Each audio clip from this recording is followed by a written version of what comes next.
Daria gave me her will signed in blood. Now she's missing, and I lied to the police. The detective asked me when I last saw Daria, and I lied straight to her face, because the truth would have made me the only suspect before I even had a chance to figure out what was really going on. Daria and I had been close for almost 3 years. Spare keys, emergency contacts, 2 a.m. calls over nothing. She was theatrical, an artist who burned sage at midnight and kept a crow feather collection above a drafting table, but she wasn't unstable. So when she appeared at my door last Tuesday, shaking, clutching a sealed envelope, I assumed it was something for a new project. She pressed the envelope into my hands and said, "If something happens to me, you'll know what to do with this." Then she hugged me so tight I could feel her heart hammering through her jacket. She didn't explain, she just walked back to her car and left. I opened the envelope that night. Inside was a handwritten will, Daria's looping cursive covering both sides of a folded page dated 3 days earlier. Everything looked ordinary until I reached the signature. The name was written in something dark and rust brown, long dried.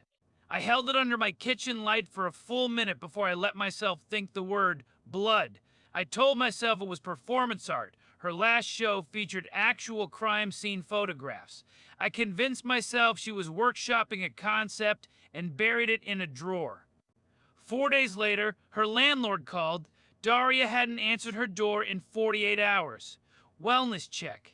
They found her apartment unlocked, phone on the counter still charging, cat pacing the kitchen, no sign of a struggle, no note, no Daria. That night, I read the will all the way through.